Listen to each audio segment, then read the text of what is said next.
Un encuentro con su palabra, porque secase la hierba, marchitase la flor, mas la palabra de Dios permanece para siempre.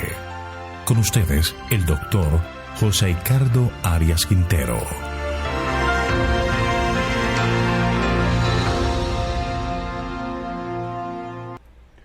Hoy vamos a estudiar el capítulo 30 de Primero de Samuel. David derrota a los amalecitas. Recordemos que en el capítulo anterior estudiamos cómo el Señor libró a David de una situación incómoda en la que por sus decisiones equivocadas se había colocado. Su vida de disimulos y mentiras lo llevaron a estar en la guardia personal del rey Aquis para luchar contra Israel. Pero Dios despertó la antipatía de los otros reyes filisteos y enviaron a David de regreso a casa. David sintió alivio y vio cómo la providencia enderezaba su senda. De regreso a casa se enfrentaría en una situación que puso en riesgo la lealtad de sus hombres. La primera sección nos habla del regreso de David a Siclac. Leamos los versículos 1 al 5. Cuando David y sus hombres llegaron al tercer día a Siclac, los de Amalec habían invadido el Neguev y Siclac, habían asolado a Siclac y habían prendido fuego. Se habían llevado cautivas a las mujeres y a todos los que estaban allí, del menor hasta el mayor, pero a nadie habían dado muerte, sino que se lo llevaron y siguieron su camino. Llegó pues David con los suyos a la ciudad y se encontró que estaba quemada y que sus mujeres, sus hijos e hijas habían sido llevados cautivos. Entonces David y la gente que lo acompañaba lloraron a voz en cuello hasta que les faltaron las fuerzas para llorar. Las dos mujeres de David, Ahinoam jezreelita y Abigail, la que fue mujer de Nabal, el del Carmel, también habían sido llevadas cautivas. Después de recibir la orden de parte de Aquis y de los otros reyes filisteos, David demoró 3 días en llegar a Siclac. Debió ser un viaje aproximadamente de 80 kilómetros. Llegaron exhaustos al lugar para encontrarse con una situación muy complicada. Los amalecitas habían llegado hasta Siclac, a la que David confiadamente había dejado sin protección al llevarse todos los hombres para la guerra. A lo mejor pensó que todas las incursiones que había hecho habría sido suficiente para que los amalecitas no pensaran en invadir este territorio. Así que confiadamente había dejado a su familia y a las familias de todos sus hombres sin protección. Lo cierto es que el texto no menciona que hubo muertos, sino que tomaron las mujeres y los niños vivos y se los llevaron.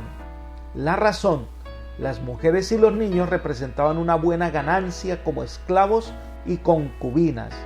Al parecer es la costumbre entre las naciones paganas, especialmente preservar la vida de las mujeres y de las niñas vírgenes, de quienes obtendrían una gran ganancia. Entre las cautivas estaban las dos mujeres de David, Ahinoam jezreelita, que llegó a ser la madre de Amón, el primogénito de David, y también su otra esposa, que era Abigail, la que había sido mujer de Nabal. Fueron llevadas cautivas junto a sus hijos. Cuando llegan, ven ese cuadro desolado y hombres fuertes para la batalla, con cicatrices en su vida. Viendo lo que había pasado, comenzaron a llorar desalentados. Este desaliento que tenían los hombres de David, ese lamento se convierte en amenaza. Leamos los versículos 6 al 8. David se angustió mucho porque el pueblo hablaba de apedrearlo, pues el alma de todo el pueblo estaba llena de amargura, cada uno por sus hijos y por sus hijas. Pero David halló fortaleza en Jehová su Dios, y dijo al sacerdote Abiatar, hijo de Ahimelech: te ruego que me acerques el efod. Abiatar acercó el efod a David, y David consultó a Jehová diciendo: ¿perseguiré a esta banda de salteadores? ¿Los podré alcanzar? Él les dijo: síguelos, porque ciertamente los alcanzarás, y de cierto librarás a los cautivos. Los hombres comienzan a culpar a David por haber dejado sin protección a sus familias. su vida doble, sus mentiras, lo habían llevado a tomar decisiones equivocadas y ahora sus familias estaban cautivas en una nación pagana. Elena de White comenta: con esto David era castigado nuevamente por falta de fe que le había llevado a colocarse entre las filas de los filisteos. Tenía ahora oportunidad de ver cuánta seguridad había entre los enemigos de Dios y de su pueblo. Los seguidores de David se volvieron contra él y le acusaron de ser la causa de sus calamidades. Había provocado la venganza de los amalecitas al atacarlos y, sin embargo, confiando demasiado en su seguridad entre sus enemigos, había dejado la ciudad sin resguardo alguno. Enloquecido de dolor y de ira, sus soldados estaban ahora dispuestos a tomar cualquier medida desesperada y hasta llegaron a amenazar con apedrear a su jefe. Libro Patriarcas y Profetas, página 748. La situación de David no era fácil, no era apacible. Ahora estaba sin ningún tipo de apoyo humano. Había sido desterrado de su tierra. Había tomado la decisión equivocada de refugiarse en el territorio del enemigo. Ahora, llevando una vida doble, pierde también el apoyo de los filisteos. Y ahora sus hombres desalentados lo culpan por lo que había pasado a sus familias. Pero el texto dice: David halló fortaleza en Jehová su Dios. Esto nos recuerda otro pasaje de la Biblia, Salmo capítulo 56, versículos 3 y 4, donde David escribió: en el día que temo, yo en ti confío. En Dios, cuya palabra alabo, en Dios he confiado. No temeré. ¿Qué puede hacerme el hombre? Así que su fe vuelve a fortalecerse. Y entonces toma la decisión de consultar a Jehová, la mejor decisión que podía tomar. Le dice al sacerdote Abiatar que consulte a Jehová si debía perseguir a los salteadores y si los podría vencer. La respuesta del Señor es afirmativa y le da la seguridad de recuperar a sus familias. David entonces se dispone a salir a la batalla para luchar contra los invasores, pero no todos tienen fuerza para continuar. Leamos los versículos 9 al 15. Partió pues David junto con los 600 hombres que lo acompañaron y llegaron hasta el torrente del Besor, donde se quedaron algunos. David siguió adelante con 400 hombres, pues se quedaron atrás 200 que, cansados, no pudieron pasar el torrente del Besor. Hallaron en el campo a un egipcio, al cual trajeron ante David, y le dieron pan y comió, y le dieron a beber agua. También le dieron un pedazo de masa de higos secos y 2 racimos de pasas. Luego que comió, se sintió reanimado, pues no había comido pan ni bebido agua durante 3 días y 3 noches. Entonces le preguntó David: ¿a quién perteneces y de dónde eres? El joven egipcio respondió: soy siervo de una amalecita, y mi amo me abandonó hace 3 días porque estaba enfermo. Hicimos una incursión a la parte del Negueb que pertenecía a los cereteos, al de Judá y al de Negueb de Caleb. También incendiamos Siclag. ¿Me llevarás tú a donde está esta tropa?, le preguntó David. Júrame por Dios que no me matarás ni me entregarás en manos de mi amo, y te llevaré a donde está esa gente, dijo él. David y sus hombres salen con la seguridad de la compañía del Señor. Sabía que con él la victoria estaba segura. Así que fueron y llegaron al torrente del Besor. Pero habían 200 hombres que estaban tan cansados por el largo viaje que habían hecho, que el desgaste emocional también al que fueron sometidos, que quedaron sin fuerzas para continuar y resultarían un peligro para la batalla. Así que se quedaron allí y pasaron solo 400 hombres. No conocían exactamente dónde podían estar los amalecitas, no sabían qué rumbo debían tomar, cuando providencialmente aparece un esclavo egipcio, lo que nos dice que estos hombres crueles habían incursionado también en Egipto y habían tomado a hombres a quienes habían esclavizado. Este hombre había sido abandonado por su amo debido a que estaba enfermo. Llevaba 3 días sin comer o beber nada. Tan pronto lo atendieron y le dieron de comer, el hombre recobró fuerzas y les dijo que estaba bajo la tribu de los amalecitas y lo que habían hecho, y les pidió que si prometían que no lo iban a devolver a su amo o que no lo iban a matar, entonces él les iba a llevar a donde estaban. Recuerden que en aquella época, si se encontraba un esclavo, era el deber del que lo encontraba devolverlo a su amo. Así que les pide que no lo hagan y que él les mostraría el lugar donde estarían los invasores. David aceptó las condiciones del egipcio y siguieron al campamento de los amalecitas, versículos 16 al 20. Lo llevó pues y los encontraron desparramados sobre toda aquella tierra, comiendo, bebiendo y haciendo fiesta por todo aquel gran botín que habían tomado de la tierra de los filisteos y de la tierra de Judá. Y David los batió desde aquella mañana hasta la tarde del día siguiente. Ninguno de ellos escapó, salvo 400 jóvenes que montaron sobre los camellos y huyeron. Rescató David todo lo que los amalecitas habían tomado y libró asimismo a sus 2 mujeres. No les faltó nadie, ni chico ni grande, así de hijos como de hijas, ni nada de robo. De todas las cosas que les habían tomado, todo lo recuperó David. Tomó también David todas las ovejas y el ganado mayor.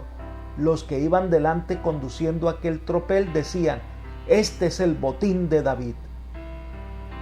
Cuando llegaron al campamento donde estaban los amalecitas, estaban en una francachela, bebiendo y haciendo fiesta por todo lo que habían logrado. Quizás estaban en un oasis y se creían seguros. Por eso cuando llegó David y los atacó, fueron sorprendidos. Y los amalecitas tenían un tremendo ejército.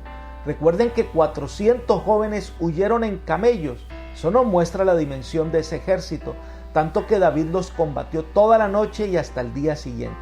Y por la providencia divina, a pesar de que eran hombres malvados, los amalecitas no habían matado a ninguno. Esto nos recuerda lo que dice Elena de White cuando dice: todos los poderes terrenales están bajo el dominio del Ser Infinito. Al soberano más poderoso, al opresor más cruel les dice: hasta aquí vendrás y no pasarás adelante. El poder de Dios se ejerce constantemente para contrarrestar los agentes del mal. Obra de continuo entre los hombres, no para destruirlos, sino para corregirlos y preservarlos. Libro Patriarcas y Profetas, página 750.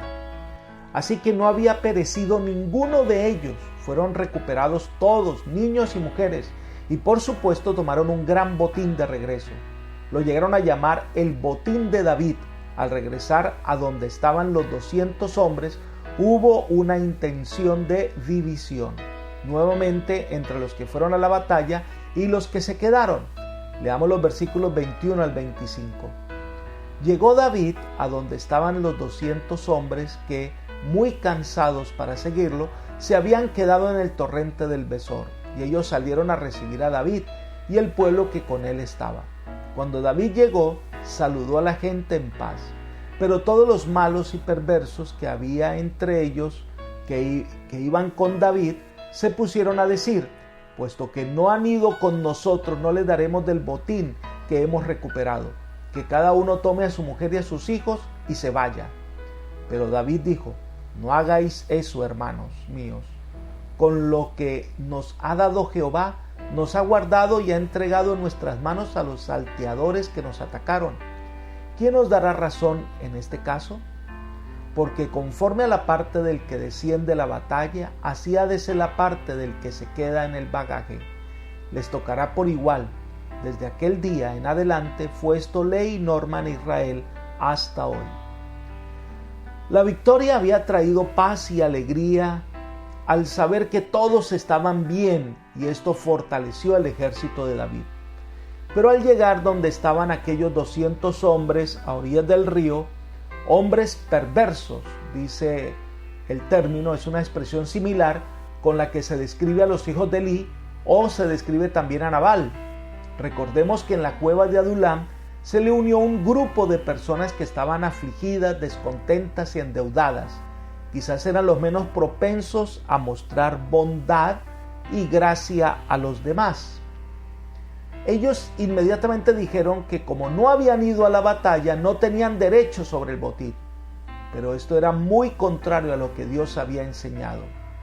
En el pasado, cuando Moisés guió a Israel en batalla contra los madianitas, al regresar con el botín, el Señor le indicó que el botín se debía repartir en partes iguales entre los que fueron a las batallas y los que se quedaron cuidando. De la misma manera, David actuó inmediatamente y sabiamente aplicó lo que era ley para todo Israel. El botín beneficiaría a todos. Jesús contó una parábola de un hombre que llevó a hombres a trabajar a su viña y los contrató por 1 denario. Pero como había mucho trabajo a ciertas horas del día, salió para contratar a otros hombres. A la hora de la paga, a todos le dio lo mismo, 1 denario. Y esto incomodó a los que habían trabajado todo el día, a lo que el amo le respondió que él pagó a todos por lo que había prometido pagar y que a los últimos les daba de su bondad lo mismo. En el reino de Dios, las cosas se miden diferentes. Las cosas no tienen la misma forma en que los seres humanos le damos el valor o las vemos. La recompensa es igual para todos. Así que debemos agradecer a Dios por sus bondades y su misericordia. Pero David hace algo más, versículos 26 al 31. Cuando David llegó a Siclag, envió parte del botín a los ancianos de Judá, sus amigos, diciendo: aquí tenéis un presente para vosotros del botín tomado a los enemigos de Jehová. Se lo envió a los de Betel, Ramot de Negev, Jatir, Aroer, Sifmot, Estemoa, Racal, a las ciudades de Jerameel, a las ciudades del Ceneo, a los de Orma, Corazán, Atac, Hebrón y a todos los lugares donde David había estado con sus hombres. David estaba lejos de ser un egoísta y tacaño.